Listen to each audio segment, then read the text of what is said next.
Thank you, Nakul sir.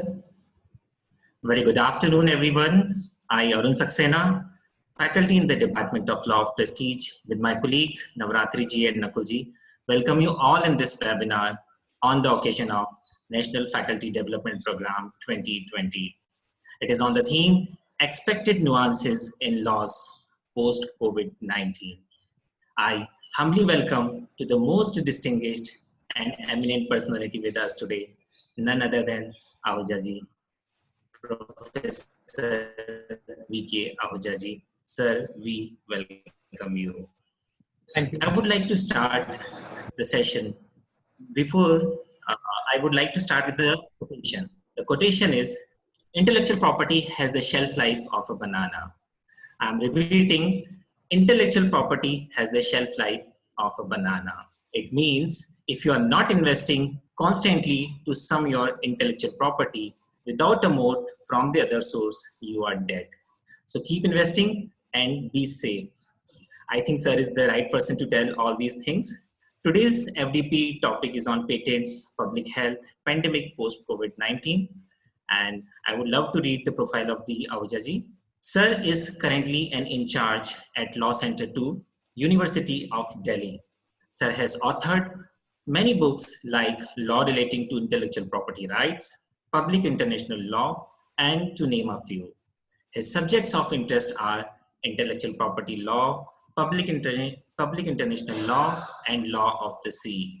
Sir has various research papers in reputed national and international conferences and journals. Sir has shared and been invited as a keynote speaker in various national and international conferences. Sir has been invited in various orientation and training programs for civil judge and other judicial officers. Sir has delivered an interview in live show, Good Afternoon India, that's the name of the show, Good Afternoon India, on the theme Role of Patents on Public Health, which was run by Doordarshan Bhavan, Delhi. Sir has been conferred with an award wherein he got the first prize in 5th South Asian teaching session on international humanitarian law and refugee law. Sir, once again, we welcome you. Now, I would like to invite you, sir, to please address the gathering. Thank you. Thank you, Dr. Arun, for your kind words. Now, before I start, am I audible? Yes, sir, you're perfectly audible. Oh, thank you.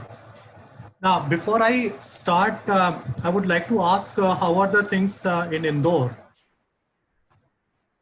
Sir, recently things are not looking good because on a daily basis we are reporting over 150 cases of coronavirus, and we had reached the stage where we were only reporting up to 50 cases, and that was up till 1 week ago. But now the number of cases has surged, and the situation overall in MP is a little bleak because in Bhopal also they've declared a lockdown because of the rising cases. As of now, there is no lockdown that has been declared in Indore, but the collector has ordered Sunday lockdown. So we had a lockdown yesterday, and besides that, rotationally businesses are supposed to be open. So a shop can open only thrice a week on alternate days. So these are some measures that are being taken by the district administration, but the situation is not very good, so to speak. On the contrary, I think Delhi is now improving, and the success rate in Delhi is now very good. It is now more than 85%, I think. And recovery rate is very high, and we hope that the things will improve a lot in Delhi. Yes, sir. Specialists are also saying that Delhi has flattened the curve. So, yeah, exactly. Yeah. This is something which is very good because we are living in a place where you have all the flights, though the international flights are suspended, but then domestic flights are still there, and the people come from all parts of the country to Delhi. There had been some issues previously, but then thank God some measures were taken, some strict measures were taken, and now the things are improving. And I pray to God that the things should improve in the entire country, because the way we are reporting the infected cases every day, it is now going somewhere around 50,000. I was just looking at the figure. And if we just look at the worldwide figure, it is somewhere around 1 crore 60 lakhs or something, the people who have been infected, and more than 6 lakhs and 50,000 people have been died. Uh, this is a scenario which came after 100 years, some 100 years back, it was 1918, 1918. 1917, the Spanish flu. Yeah. So it went for a year or so. So it was like more than 100 years back that we could see a pandemic in the real sense. In fact, in between, you could see some kind of pandemic coming, but then they were not so serious.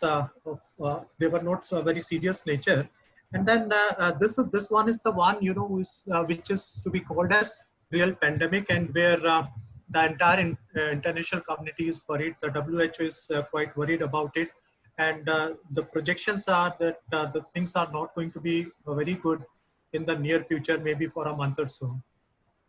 Well, friends, our topic becomes very important in the light of these developments, the negative developments which have taken place in the entire international community, where not only that the people are dying because of pandemic, but then a lot of people are dying due to other reasons also.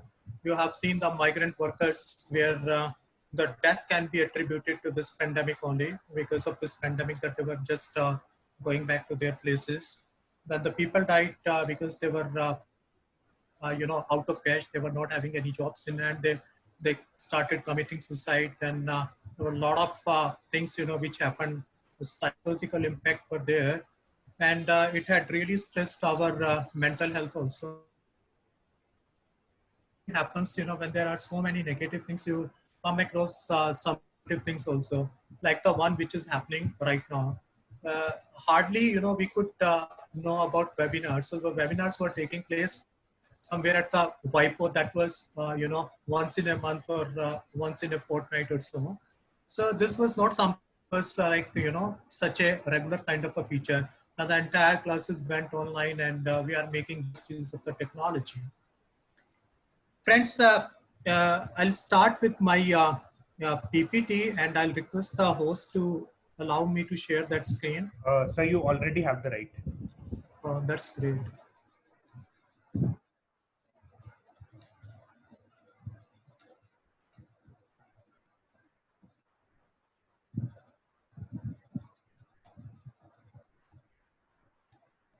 I'm not very strong in technology, so yesterday only I asked my son to tell me how to share this, but then somehow it is not coming on the, it is there on the desktop. Sir, what you'll have to do is you'll have to first open your presentation that you want to share. Okay. And then click on share screen and click on that panel. Fine. I think he also told me the same thing, but I forgot that. We are all learning, sir. Yeah, correct.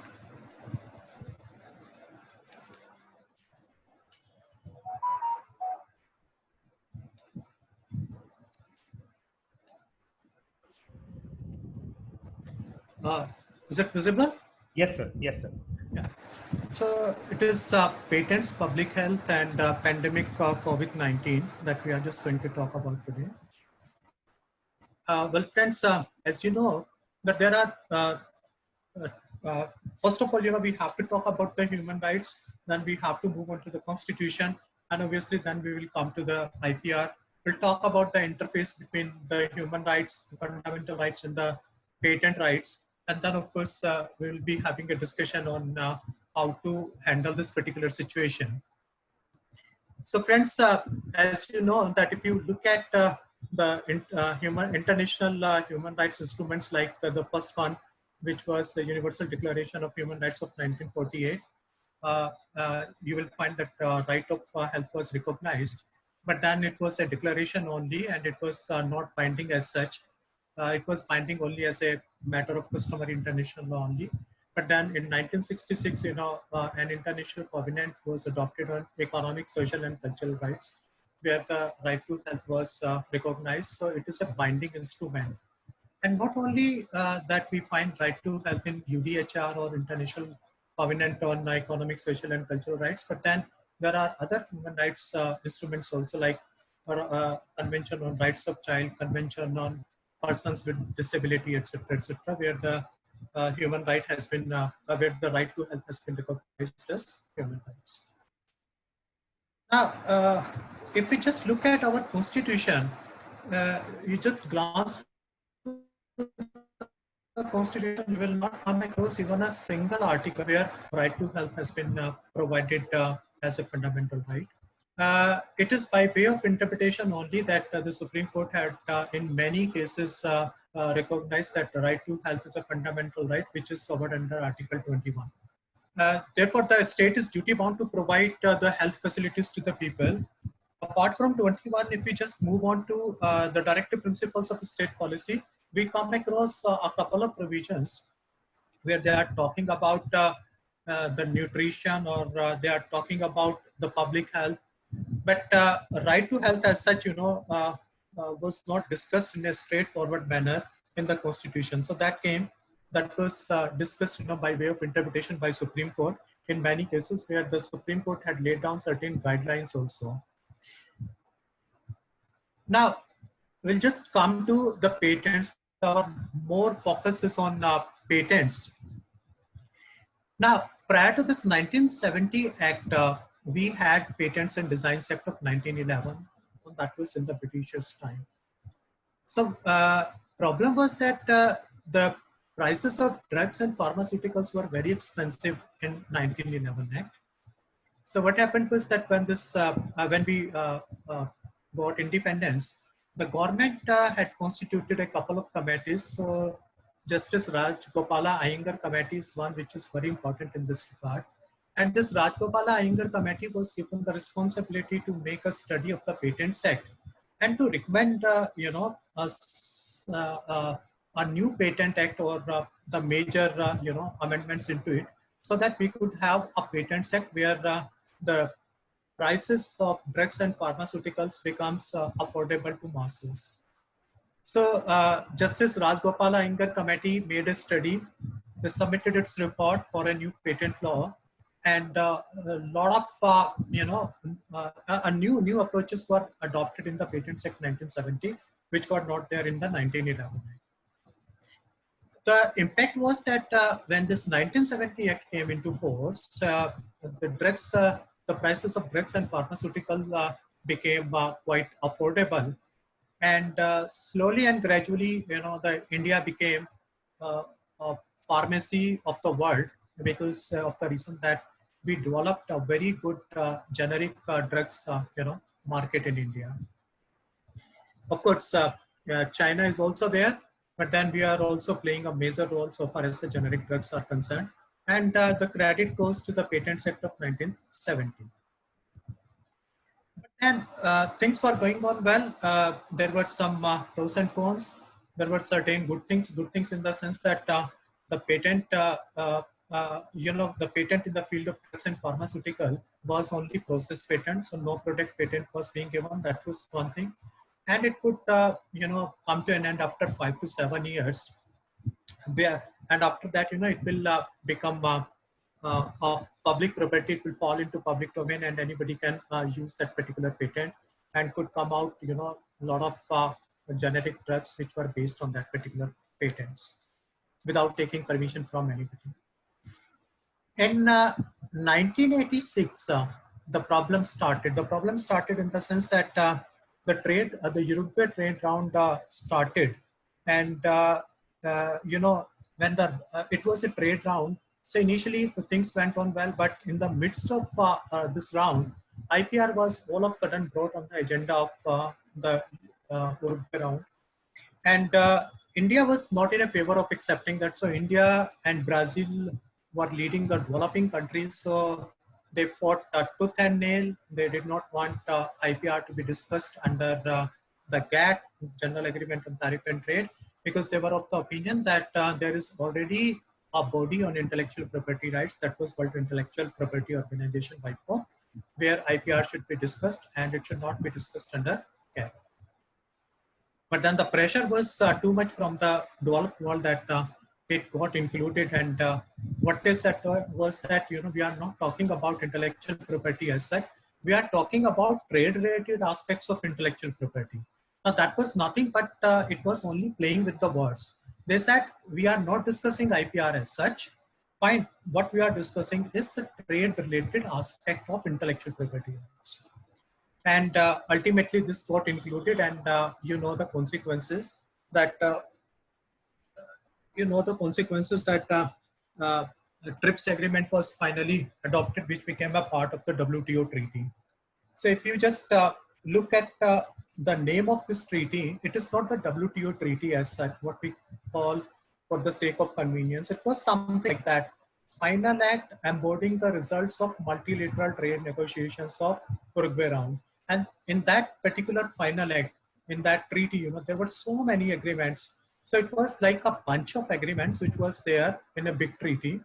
And the countries were supposed to, adopt the entire package.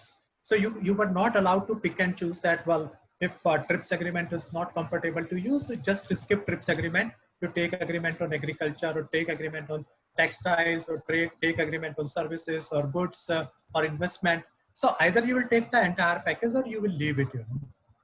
So what we thought was that in long run, WTO could be better for us. So we thought of becoming a member of WTO. The TRIPS agreement, which was a part of the WTO treaty as such, integral part basically. So we had to be a party to that also. And obviously we were supposed to bring our laws in conformity with the provisions of TRIPS agreement. And that we did. But unfortunately, there were a lot of variation between the Indian Patents Act and the provisions which were laid down in the TRIPS agreement. Now, if I just tell you briefly, for copyright, well, of course, drastic changes were made, because the major change was that we were not protecting the performers' rights. So we started protecting that. But then that was not a big issue. Designs Act, we repealed the earlier one, and we reenacted the new one in 2000. That was also not a problem. In trademark also, we had to do the entire new exercise. So we repealed the earlier one and brought in force the new one, and where we started protecting the well-known trademark and started protecting the services also. Then we did not have any law for geographical indications, and we had to have a law. And this is good for us also, because now our manufacturers, producers, agriculturists, they are getting their geographical indications registered, and they will be getting GI protection for their product throughout the world. One problem was with respect to plant varieties, because India being an agricultural based economy, it was really difficult to touch the rights of the farmers. And in other words, also the farmers happens to be a big vote bank for any political parties. So that was something, which was a matter of concern. But then a balanced approach was taken, and the Plant Breeders and Farmers' Rights Act was adopted in 2001. Then there was no provision, no protection for layout designs of integrated circuits. So there also we enacted a law. But then the biggest problem which was posed, that was by the patent form. And within patent also, the matter of serious concern for us was the drugs and pharmaceuticals, because drugs and pharmaceuticals are one which of course are providing the health cover to the people at large. And since our country is a welfare society, so obviously the government is duty bound to provide health cover to all its citizens. But unfortunately, the provisions which were laid down in the TRIPS agreement provided for very stronger protection. Now, if we just look at human rights obligations of states, and at the same time, if we look at IPR obligations of states under TRIPS agreement, we'll find that there is a kind of problem which is coming up. It's a kind of a conflict which comes up. If we protect TRIPS agreement in a stronger manner, as it was happening, as it was mandated by TRIPS agreement, then somehow, somewhere, we may be, undermining our human rights obligations, which we have undertaken under various human rights conventions. And this was a subject matter which was being discussed at international fora also. And therefore, in 2001, even the subcommission on human rights, that is of United Nations, urged all governments to ensure that the implementation of the TRIPS agreement should not negatively impact on the enjoyment of human rights. Now, this was realized in the United Nations itself, that the TRIPS agreement, the obligations under TRIPS agreements were coming in way to perform human rights obligations. So therefore, it was urged in 2001 that this implementation of TRIPS agreement should not affect the human rights enjoyment in a negative manner.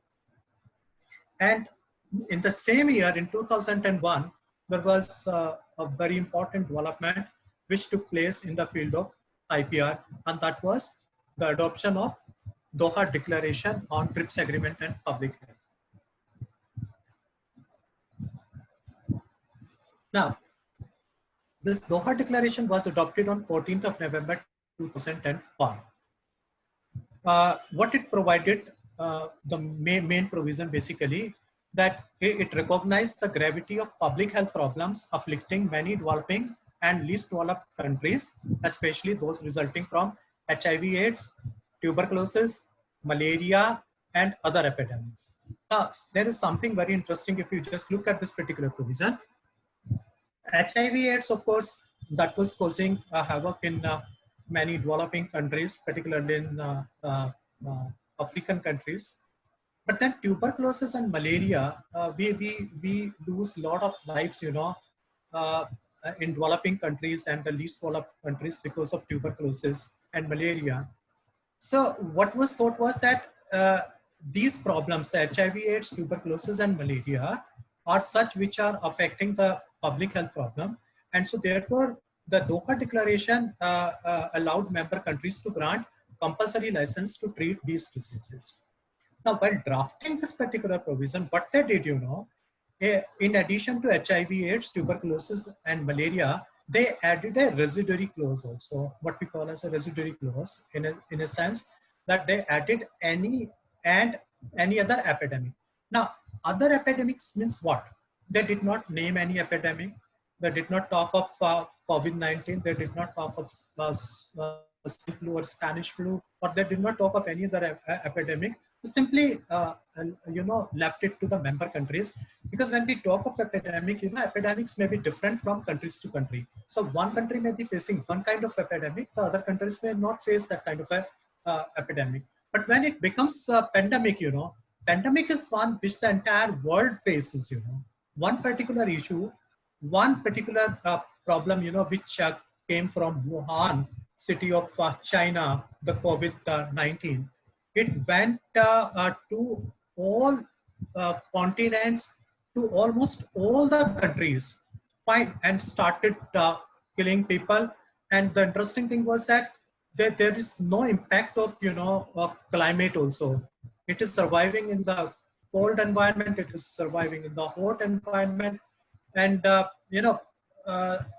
we unfortunately we did not have a medicine till date to treat this particular problem. There is another way, which has been taken, and that is that it was considered as a,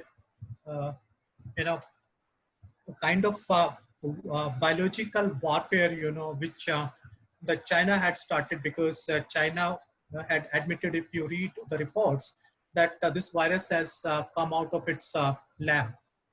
So once it is so, we do not know what exactly went wrong, where it went wrong, but then this is another theory. But whether it is biological weapon or whether it is simply a virus or whatever it is, but then the fact is that it resulted into pandemic and it created a problem. Now, one can very well argue that when this Doha Declaration was being drafted, it did not talk about pandemic, or it might not have foreseen that there can be a situation like the present one which we are having, that is the COVID-19, and they simply left it and any other epidemic. So maybe that the drafters might not have foreseen this, but then we'll discuss that also later on. Now, when the Doha Declaration says that the member countries can grant compulsory license to treat aforesaid diseases, but then the very important question comes is that you can grant compulsory license only when there is a medicine, only when there is a patent. If suppose a patent is not there, if a medicine is not there, a patent is not there, what are you going to do with the compulsory license? You know, the entire patent law, the entire provision of the compulsory license also becomes useless, you know. Now, compulsory license, when we talk of, it's a involuntary kind of a license. So when we talk of involuntary license, there can be compulsory license, there can be statutory license also. In a statutory license, you know, the statute provides the terms and conditions for the grant of that license. So anybody can, you know, apply for that, like the terms and conditions are known beforehand. But when we talk of compulsory license, some grounds are there, but then, you know, it depends on the patent office whether you fulfill those grounds or not, or whether the compulsory license should be given to you or not. Now, at international level, the TRIPS agreement also provided for the grant of compulsory license. But when you read TRIPS agreement, the grounds on which compulsory license can be granted are very exceptional. So it's not an easy task to grant compulsory license under TRIPS agreement. The stringent provisions under TRIPS agreement were causing a lot of hardship on developing countries to meet their human rights obligation. And that was basically the reason why the Doha Declaration came into force. Now, when we just talk about it, you know, Doha Declaration is something which is not which is not basically diluting the provisions of TRIPS agreement as such. Doha Declaration had simply identified the flexibilities which were there in the TRIPS agreement, and those flexibilities were adopted in the shape of a declaration, and the members can, you know, adopt those flexibilities in their national laws, and they can act upon that, and on the basis of that, they can grant compulsory license. And if they do that, then obviously no other country is going to raise an objection, because that has now been identified, that flexibility has been identified in the Doha Declaration. When we come to India, we find that there are three provisions which are dealing with the grant of compulsory license, or you know, in three circumstances, we can say like this. In three circumstances, the compulsory license can be granted in India. The first one is the general kind of a situation where Section 84 says of the Patents Act 1970 that compulsory license can be given on any of the three conditions which have been mentioned here. Number one, that the reasonable requirements of public with respect to patented invention have not been satisfied. Now, again, it depends from product to product. When you say so, reasonable requirements of public with respect to patented invention have not been satisfied. Number two, patented invention is not available to public at a reasonably affordable price. Now, that is something, you know, which causes a problem, because what is a reasonably affordable price cannot be defined. Fine. And I'll discuss one particular example. And then the third one is patented invention is not worked in India. Now, again, that is something, you know, where there were some issues. The issue was that when we talk of patented invention is not worked in India, if you see the Patents Act as originally enacted in 1970, came into force in 1972. Now, this particular clause was laid down that patented invention should work in India, otherwise patent is not to be granted. So the basic philosophy behind this provision was that the patents are granted to work in a particular country, they are not granted to enjoy the monopoly. Fine. And what was you know, thought at that point of time, it was perceived that when these patentees, you know, they'll get patent for their invention. They will come to India. They'll set up their establishment here. They'll set up their industry or whatever it is, and then they'll start manufacturing here. They'll start producing their products here. So when they start producing their products here, so obviously there will be transfer of technology. There will be foreign exchange which will come to India. There will be technological developments which is going to take place. There will be a lot of employment opportunities which will be generated. And when they will start working here, so obviously it will be exported also. So the foreign exchange will also come. And when they'll start, they will be making profit. They will be paying taxes also to the government. So there was basically a philosophy behind this particular provision. Remember, even today, not today, it was in the last government. Last government means the government which came in 2014. The same government when it came into power in 2014. Prime Minister Modi has came out with a scheme called as Make in India. So what is that Make in India? The basic philosophy behind Make in India was the same. That he gave an invitation to the world that you come to India, bring your technology, bring your investment, will provide you the conducive environment here in India, start producing here. Samsung had set up its biggest plant of the world in Noida. And that was all because of the reason that Make in India was there. A lot of Chinese companies, particularly in the mobile, whether it was Vivo, Oppo, Xiaomi, all these, they came to Noida and they set up their industries there. They started manufacturing here. So the basic philosophy is the same, that there is a technological development of the country. There is economic development of the country. The employment opportunities are being generated. And of course, the export market will be created here.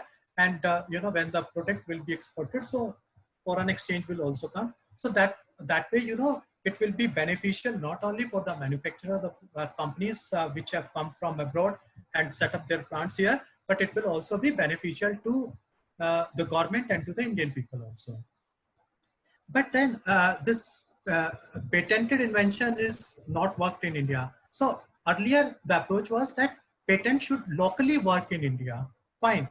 But then this was neither a condition under the Paris Convention of 1883 nor under the TRIPS agreement, because the TRIPS agreement has also stated that if you are going to become a member of the TRIPS agreement, you will have to abide by the provisions of Paris Convention. So we became member of Paris Convention in 1998. That is after 115 years.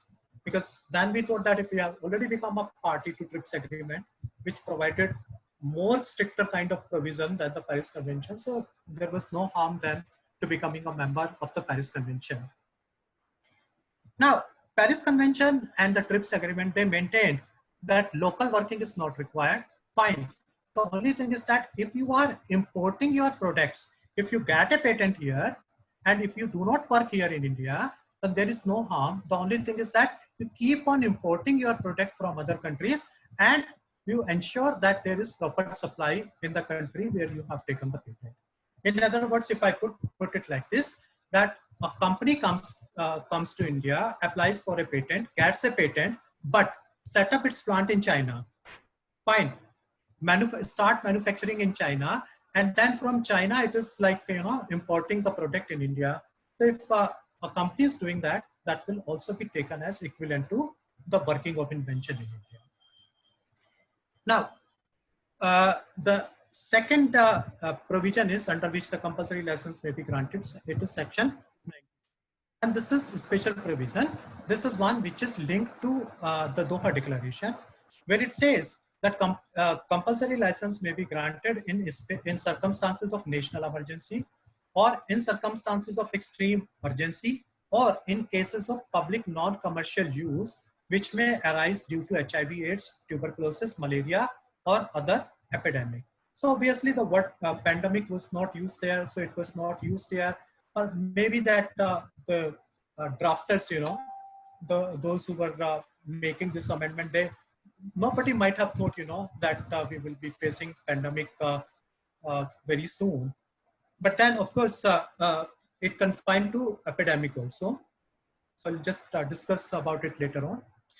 The third provision is that compulsory license can be granted under section 92A, and it may be granted for the manufacture and export of patented pharmaceutical products to any country having insufficient or no manufacturing capacity. Now, assume for a minute that there is a country, take for example, Nepal.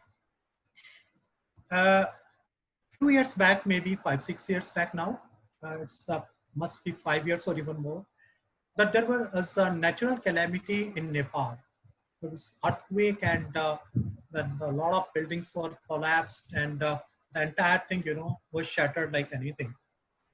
Now, if there is a natural calamity, for example, and there is a country which is a developing country or a least developed country, and which were not having manufacturing capacity, or it was having very small manufacturing capacity, and because of that natural calamity, it is not in a position to work. Now, in that very case, those people can request India that we are granting patent with respect to this particular product. We request you to manufacture that particular product for us.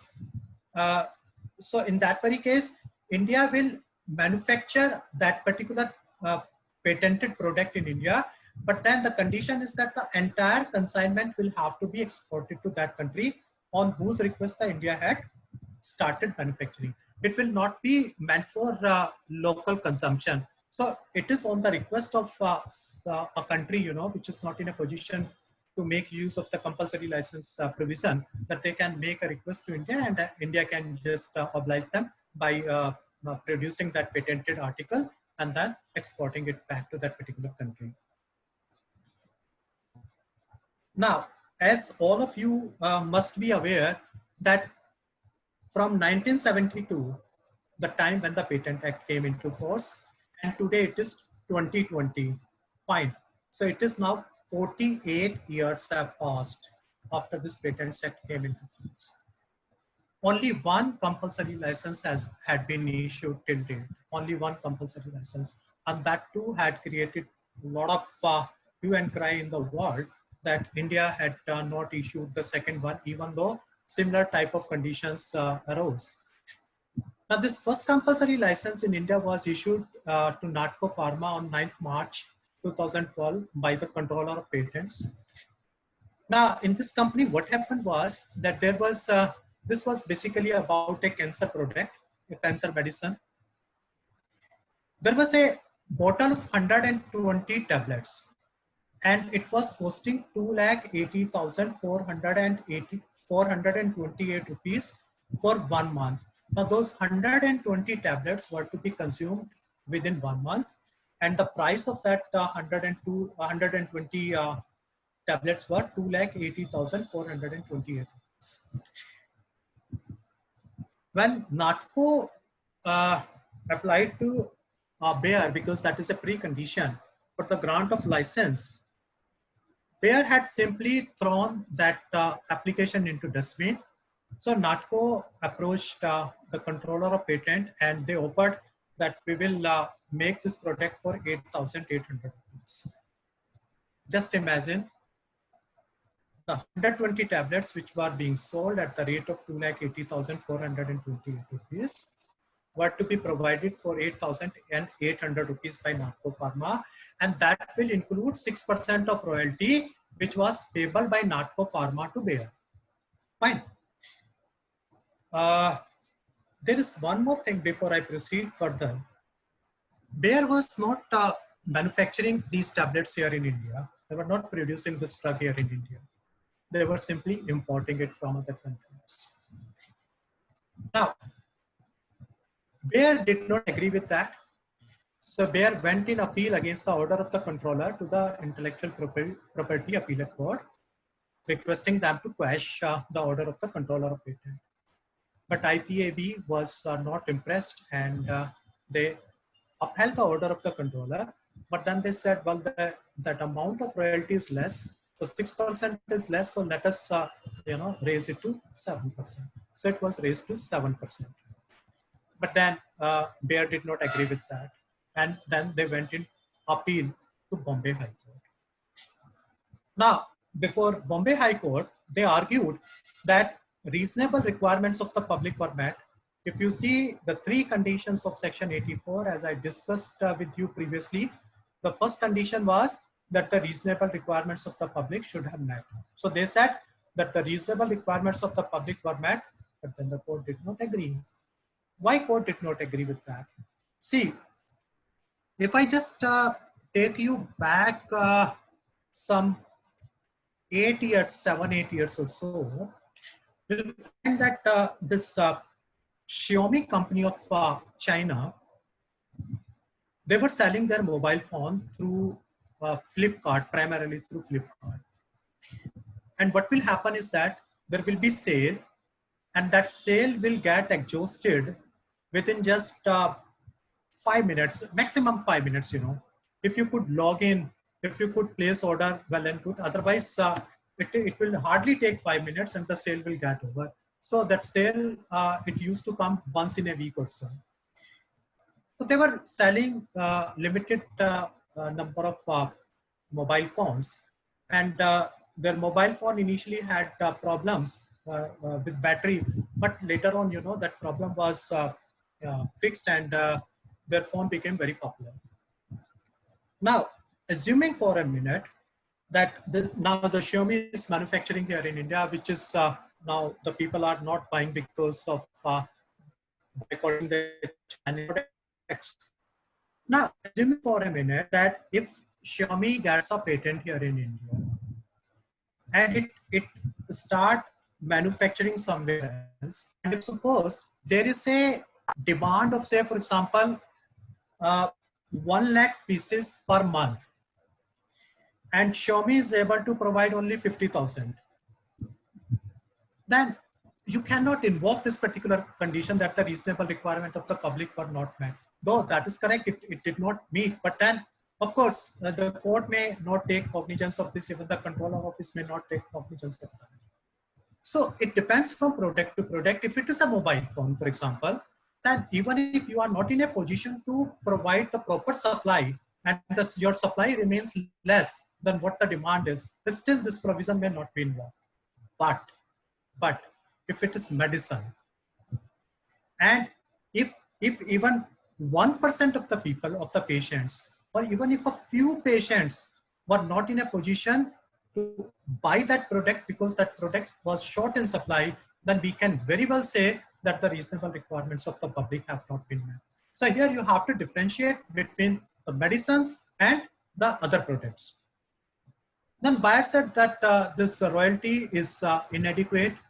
Now the Bombay High Court said that, look, as per United Nations Development Program, UNDP, the royalty rate globally is just 4%. Controller gave it 6%. IPAB had increased it to 7%, and you are still asking more. So they refused to increase, but at the same time, you know, they did not decrease the amount of royalty, so it remains 7% only. Then buyer argued that, look, they were providing drugs to poor people at cheap rate, reasonably affordable price. That was the second condition, as I told you, reasonable affordable price. So the buyer said that we were providing, you know, drugs to the poor people at cheaper rate. They will have to buy just 12 tablets and they'll get 108 tablets free. Now, what is the price of 12 tablets? It was more than 28,000 rupees. Imagine 28,000 rupees, more than 28,000 rupees per month. Do you think it is an affordable price? Forget about the poor. I'm talking of the average person, the medium family. Do you think 28,000 rupees is, you know, something which is affordable? And that is about one medicine only. There would be other medicines also. There will be chemotherapy, for example. There will be consultation. There will be hospitalization. There will be many other expenditure also. You will be surprised to know that the cancer treatment in some of the cases goes beyond 6 lakhs per month. It is more than that. It's very, very expensive. Now the question is, who is a poor patient? Now that was to be decided by the company, by the Bayer, as per its discretion on the recommendation of the doctor. Now the pharmaceutical company will decide who is a poor, who is not a poor, and they will decide it on the discretion, on their own discretion, on the recommendation of the doctor. So I've just given a notional kind of a picture. Where is the poor? Because these people are so greedy, they could hardly see anybody other than their stakeholder. So they'll hardly find poor, where is a poor patient? Now, the Bombay High Court was of the opinion that reasonable requirement of the public did not meet, and the drugs were not available to the public at reasonably affordable price. And then the Bombay High Court had upheld the orders of the Intellectual Property Appellate Board. So when they went to Supreme Court refused to entertain their appeal, and the matter ended there. Now, that was not the end of the story. Now, what happened thereafter when the Supreme Court did not entertain? The gentleman, the CEO, made a statement that cancer drugs are only for Western patients who can afford it. And then it said that Bayer doesn't make that medicine for Indian market. We developed this product for Western patients who can afford this product. He was shamed like anything on making this particular statement. Can you divide patients on the basis of affordability and non-affordability? Does it mean that the people who are living in the developing and least developed countries have no right to live because of the reason that they are not rich? But that was something, which had really condemned the statement made by the Bayer Pharmaceutical CEO. Look at this. What is the state of affairs? It says it is asking for generic, and the man gets a boot.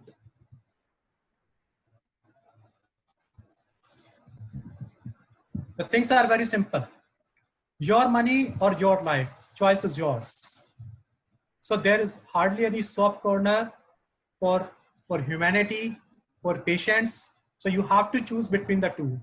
If you want to survive, of course, pay. How do you pay? It is your business. It is your headache. You sell your property, you sell whatever you have if you want to survive. Now, look at it very carefully, very carefully. Big Pharma, there are 3 divisions.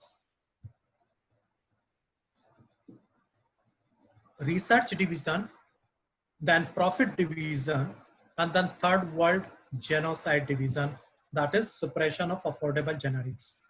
So no generic has to be made, no affordable price, medicine has to be made. So very well, it has been depicted very well. That is the sorry state of affairs, but then that is a reality. This is something, which happened in the 1.5 years back. Health Ministry might compulsory licensing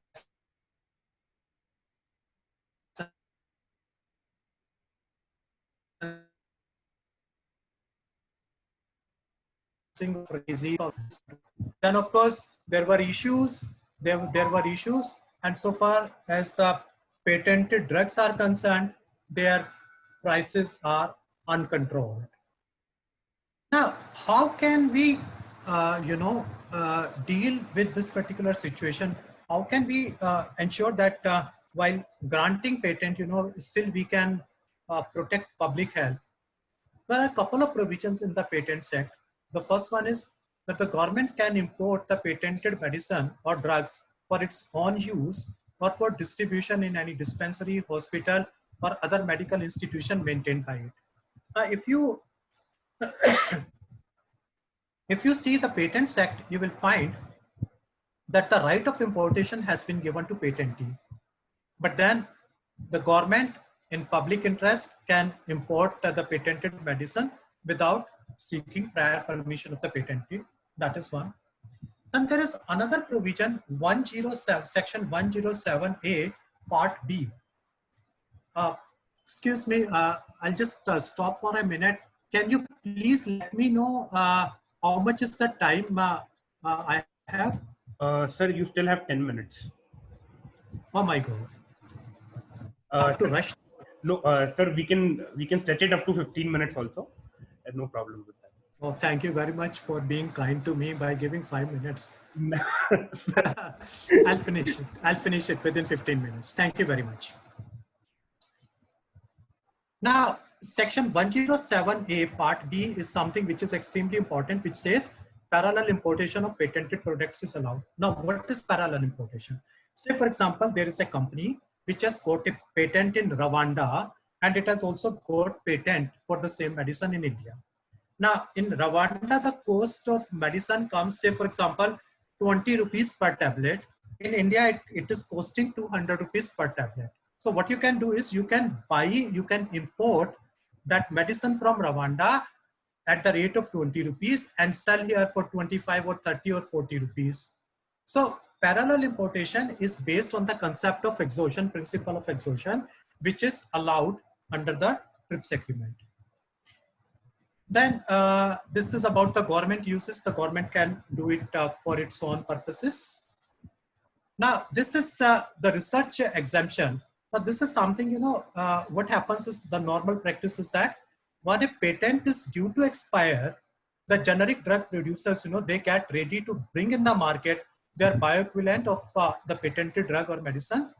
And they need to conduct certain trials on the patented drugs during the validity of the patent.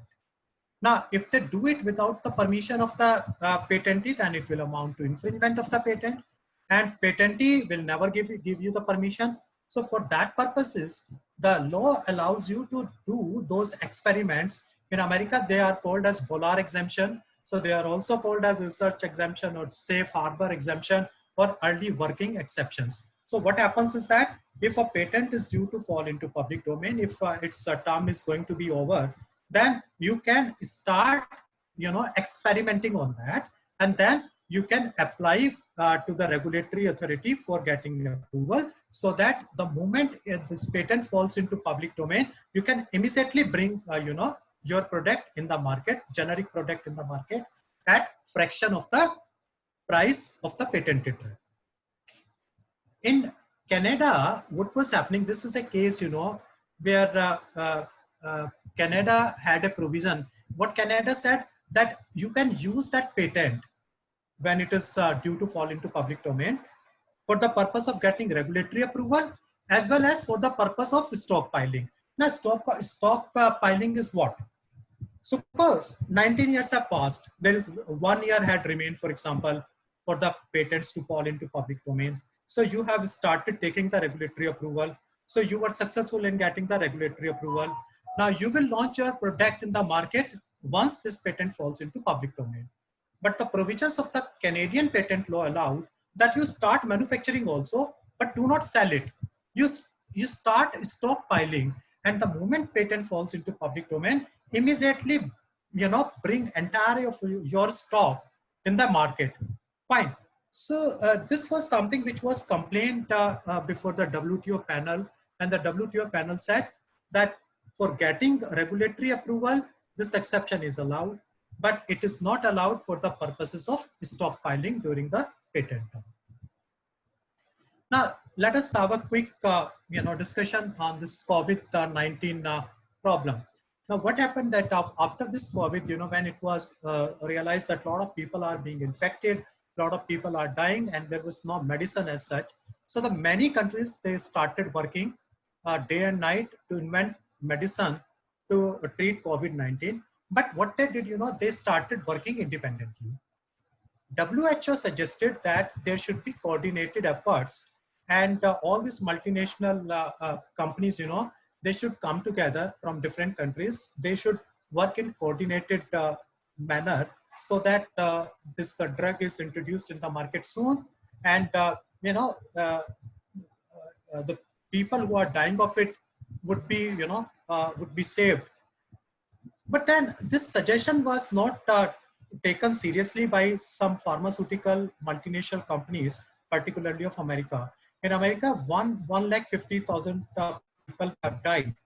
Fine, and you see how many people have infected there, but still the American pharmaceutical companies were not in a position, or they did not want any kind of arrangement or patent pooling or so, with other companies.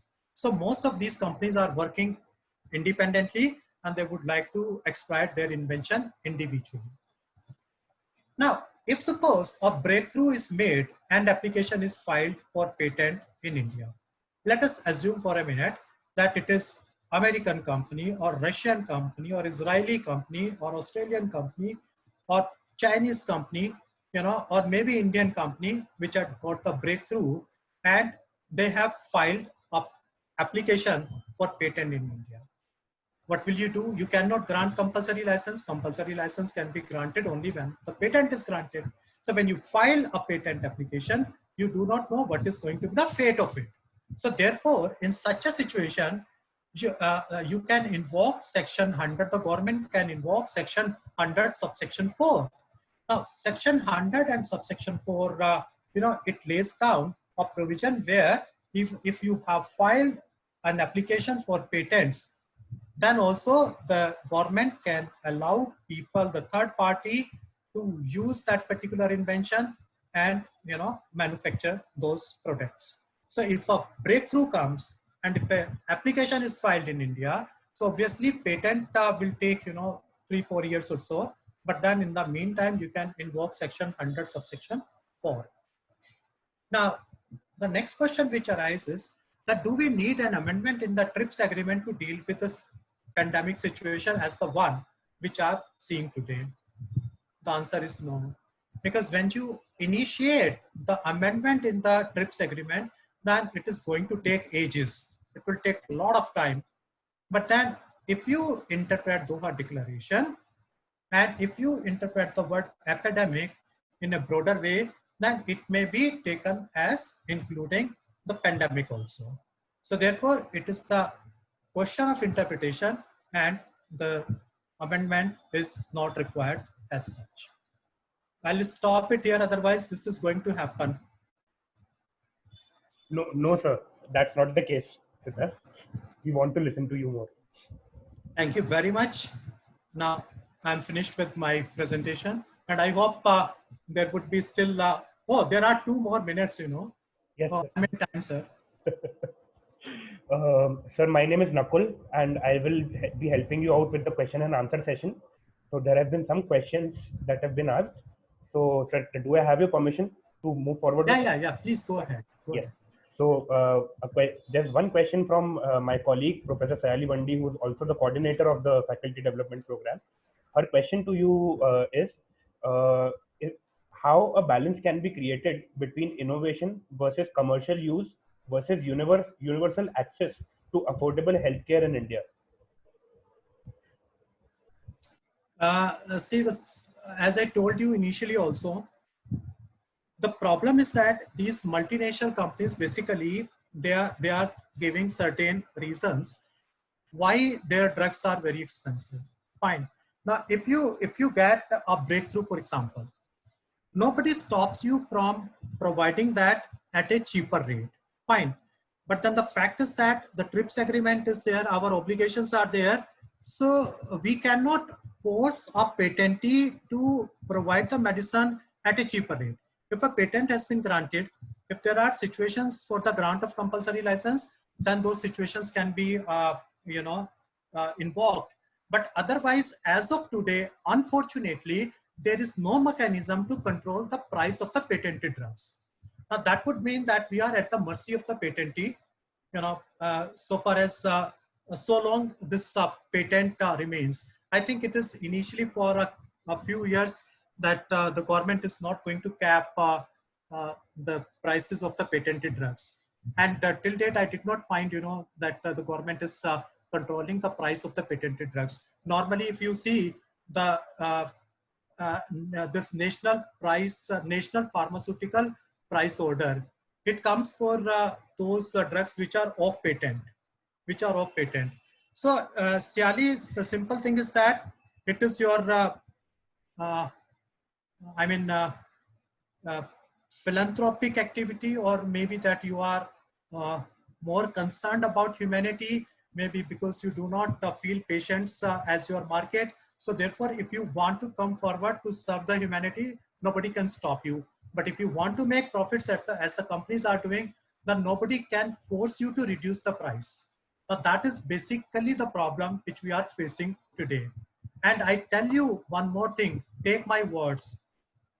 If you get a breakthrough, particularly I'm talking of the multinational companies from abroad, if they get a breakthrough, do not expect that the medicines you are going to get, you will get at a cheaper price to treat COVID-19. And these are going to be expensive. So don't think that each and everybody would be able to afford it, or the poor people will be able to afford it. So unless the government steps in, unless the government provides some kind of a mechanism to bring the prices down, you have to pay more from your pocket. So it's completely a business deal, fine. And for drugs and pharmaceutical companies, the patients are a market for them. Mind it. Patients are simply a market for them. They are not their stakeholders as such. Fine. So therefore, they will have to exploit their market, and they are least bothered about the humanity aspect. Yeah.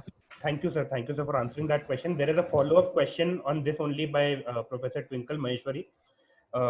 She's asking, what about the compulsory licensing by government?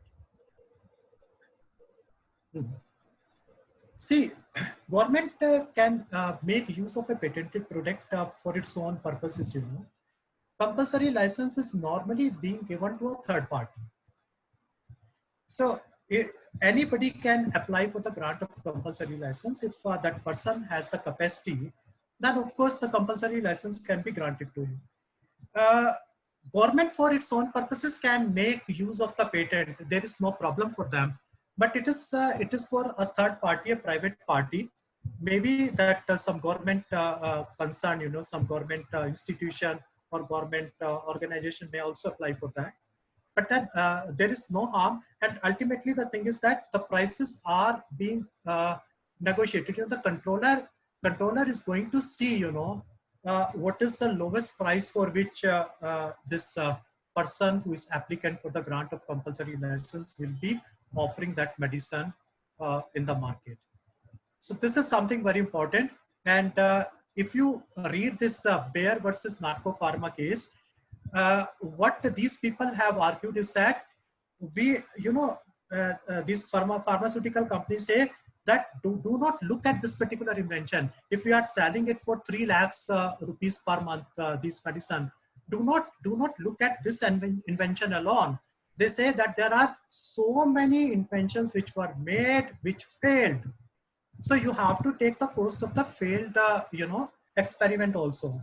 In this particular case, the Bombay High Court asked them to disclose, how much expenditure has been incurred by you on this invention or on the failed invention. But then these people, the multinational companies, did not, disclose their accounts. And as you know that, well, of course, they are not very transparent. So this was just an argument. But the fact of the matter is that they would like to recover the entire cost of their invention from one particular market. Fine.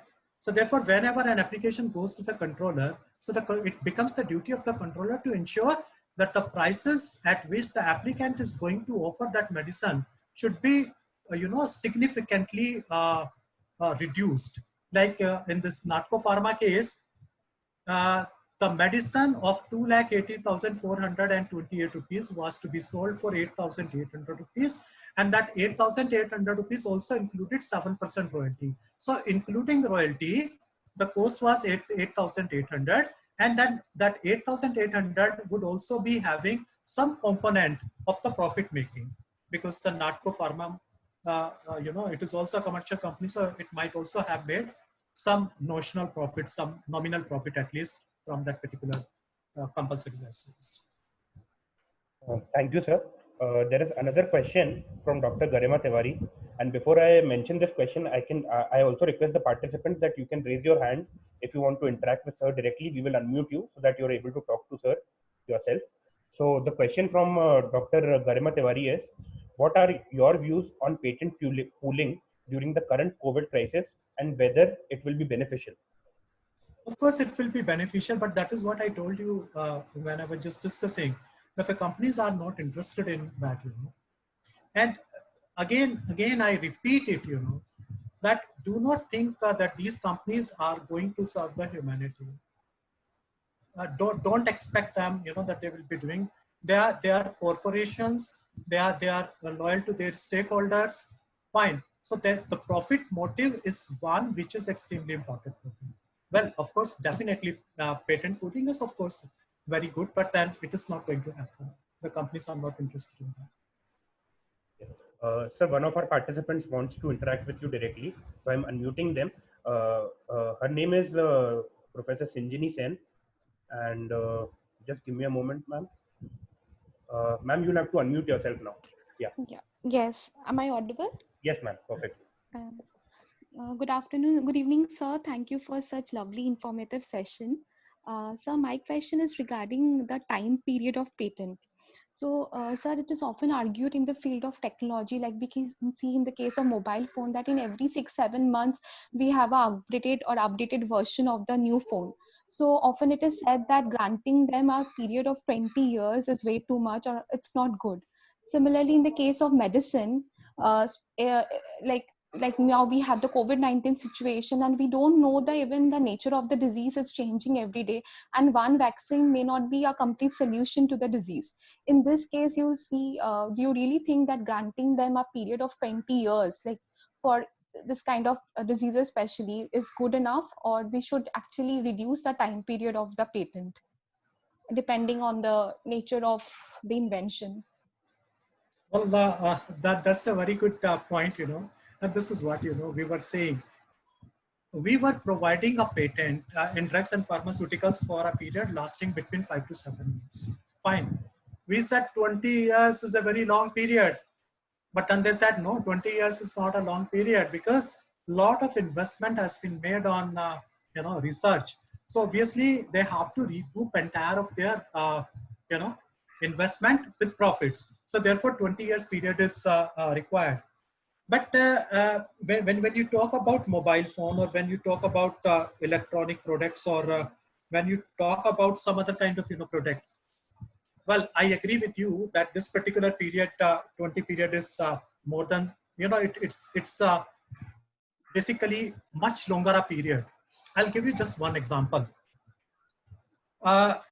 Patent is for 20 years. If I ask you a question, what is the lifespan of a design? So 10 years plus 5 you can renew. So it becomes 15 years. Yes, right. Yes, sir. It's 5 years less than the patents. Yes. But the fact is that when you talk of mobile phones, the design of mobile phone which comes today becomes outdated after 2 months or 3 months or so. Fine. It was some maybe minimum 15 to 18 years back, roughly. I do not know what was your age at that point of time. Maybe that if you are young, then you must have been a child at that point of time. There was a mobile phone which came from Micromax. It was basically meant for ladies, for females. And, that was the size, fine. And it could be folded at it. This was the folded size, and it could be opened and could be made double of it. It was in white color, like some small stones were also embedded into it. Very beautiful, very aesthetic look it was given. And Micromax at that point of time was not a good company at all. Fine. I mobile phone in the hands of females which were belonging to upper state of society. It was the aesthetic look of that mobile. Fine. Now, and it was only purchased for their aesthetic look, not because of the technology. And after a year or so, it vanished like anything. So obviously, the owner of that particular design may not be interested in protecting, and they may not be going for the renewal also. So when you talk about patents, the drugs and pharmaceuticals, when we talk of, they remain relevant for 20 years also. Fine. But for other people start infringing that, there is absolutely no problem, because the owner of the patent is not going to take action against the infringer in so many countries. Fine, because they know that there is no economic worth to it now. This technology has become outdated. So if somebody is using, let them use. There is no problem. But then when it comes to drugs and pharmaceuticals, they remain valid. The drugs, when today we are talking of India as a generic, India as a world pharmacy, because of its generic production, because of its generic version. So generic version you bring out in the market after the expiry of the patent. Fine. So some of the medicines, they are so effective, they are so good that they keep on, going for they are going for so many years. Paracetamol or diclofenac or ibuprofen, that there is so many medicines which are still relevant today. There used to be Ceridone when I was a child, and it was meant for headache. Then aspirin. So then in the meanwhile, the people found, other use of the aspirin. It was a blood thinner, for example. So what I mean to say is that so far as the drugs and pharmaceuticals are concerned, there are many drugs and pharmaceuticals where the life of those drugs and pharmaceuticals are much beyond the 20 years. And it is where these multinational companies are making a lot of money, and it is where the generic drug manufacturing companies, they start coming out with their generic versions. Right, sir. Thank you so much. Thank you, Sanjani ma'am, for your question. Sir, we'll just take one last question with your permission. So this question is from Dr. Anita Gehlot, and her question to you is COVID-19 vaccine patentable? If yes, then who would decide which will be the first country to get it patented? Okay. COVID-19 vaccine is patentable. There is no doubt about that. Like any other medicine, it is also patentable. But then the fact is that it will be patented in a place where you file an application. It depends, if you are a national or a company of a country which is a party to WTO. You can file in any number of countries which are members of the WTO treaty. You can file a patent application under PCT, Patent Cooperation Treaty. Now, Patent Cooperation Treaty means at one time you can file, with one application, you can just designate the number of countries that you designate: India, Germany, UK, America, France, China. And you can just, designate the countries where you would like to get patent. You can just file one application under Patent Cooperation Treaty, and you will get patent in all those countries, provided you fulfill the criteria of patentability. That is, your product is new or novel, it involves an inventive step, and it is capable of industrial application. So it is your sweet wish where you would like to get it patented. Thank you, sir, for answering our questions. I would now pass on the virtual mic to my colleague, Professor Navrati Dongre, to propose a vote of thanks.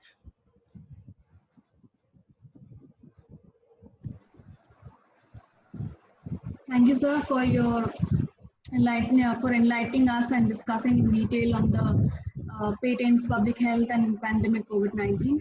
And sir, it has always been a pleasure to hear from you on the issue of 5-year laws. And today's session is of extreme importance, and considering the ongoing debates of invention of drugs, vaccine, farm sectors, and patenting issues vis-a-vis the human right, humanitarian issues that is there during this pandemic. And I guess the whole day would fall short of for this discussion in length. So I now take this opportunity to propose a vote of thanks to Professor Dr. V.K. Ahuja for your immense contribution to this FDP and for your acknowledgement to our invitation. Thank you, sir. Thank you.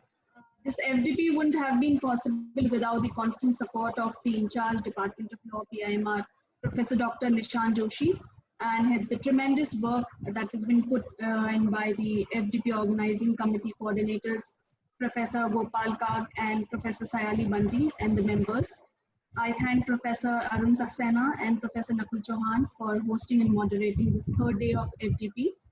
Thank you again to our key speaker, Dr. Ahuja sir, and dear participants across India for having taken part in this 7 days FDP.